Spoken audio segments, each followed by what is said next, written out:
আমরা শীতের অন্তিম লগ্নে পৌঁছে গেছি। প্রস্তুতি শুরু করে দিতে হবে আমাদের গরমের বাগানের। গরমকালে কি কি সবজি লাগাবেন, কি ফুল গাছ লাগাবেন তা নিয়ে আমি পরবর্তীতে ভিডিও আপলোড করব। তবে এই মুহূর্তে আমি বাগানে অলরেডি বেগুন গাছ কিন্তু লাগিয়ে নিয়েছি।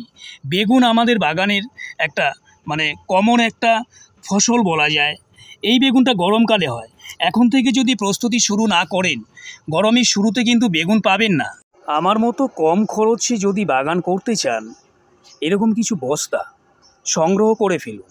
আমার বাগান করা দেখে আপনারা হাসবেন না কৃপণ বলবেন, হ্যাঁ আমি জানি না। তবে দেখুন, আমি বাগানের জায়গা কিন্তু একটুকু নষ্ট করতে চাই না। এই বস্তাগুলির মধ্যে রসুন লাগিয়েছি, আর মাঝখান বরাবর একটা করে বেগুনের গাছ লাগিয়েছি।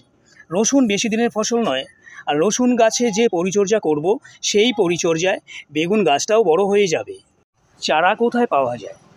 দেখুন, নার্সারির দোকানে প্যাকেট পাওয়া যায়। সেই সিডের প্যাকেট আপনারা কিনতে পারেন, একটু কস্টলি। পাশাপাশি একটু যদি খোঁজ করে দেখেন, বাজারে যারা চারা বিক্রি করে তাদের কাছ থেকেও কিনে আনতে পারেন। আমি এগুলো বাজার থেকেই কিনে এনেছি, খুব কম দামের মধ্যে পাওয়া যায়। চারাও সংগ্রহ করেছেন, পাত্রও নির্বাচন করেছেন। বস্তা অথবা আপনারা চাইলে মাটির টবও ব্যবহার করতে পারেন, কোনো সমস্যা নেই। মাটিটা কিভাবে তৈরি করবেন, অর্থাৎ মিডিয়াটা কিভাবে তৈরি করবেন? বাগানের ফল গাছ বাদ দিয়ে অন্যান্য গাছের জন্য যে পদ্ধতিতে মাটি তৈরি করি, বেগুন গাছের জন্যও একই রকমভাবে মাটিটা তৈরি করেছি।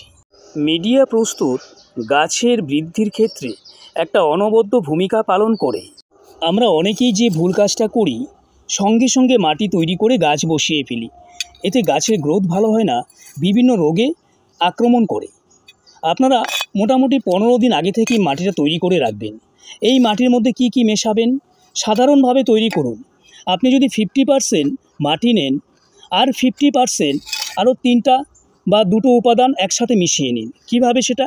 ধরুন 50% মাটি নিয়েছেন, এক্ষেত্রে আপনি এখানে 25% গোবর সার নিন, তারপরে 25% পাতা পচা সার নিতে পারেন, অথবা অন্য কোনো উপাদান পোলট্রি ফার্মের বীজটা নিতে পারেন। এরকম 3টা বা 4টা উপাদান একসাথে মিশিয়ে ছাদের যে কোনো বা বাগানের যে কোনো একটা অংশে সামান্য জল ছিটিয়ে একসাথে চাপা দিয়ে রেখে দিন 15 দিনের জন্য। তারপরে এই মাটিটাকে আরেকবার একটু রোদ্রে ঝুরঝুরে করে নিয়ে পাত্রে প্রতিস্থাপন করে আপনি গাছ বসাতে পারেন। এতে গাছের কোনো রোগ হয় না, গাছের বৃদ্ধিটা খুব ভালো হয় এবং ফলমূল খুব সহজেই গাছে আসে। এই বেগুন গাছের মিডিয়াটা আমি ঠিক এভাবেই তৈরি করেছি। তবে তার সাথে আরেকটা উপাদান এক্সট্রাভাবে মিশিয়েছি, ধানের চিটে।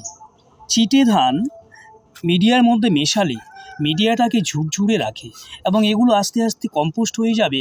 গাছ এখান থেকে ভালো একটা খাবার সংগ্রহ করতে পারবে। আজকের ভিডিওতে শুধুমাত্র এটাই জানালাম, লাগিয়ে ফেলুন গরমের বেগুন। গরমের শুরুতেই আমরা গাছে ফল পেয়ে যাব। আর মাটি প্রস্তুত, চারা কিভাবে সংগ্রহ করবেন, কি পাত্রে লাগাবেন সেগুলো তো বলেই দিয়েছি।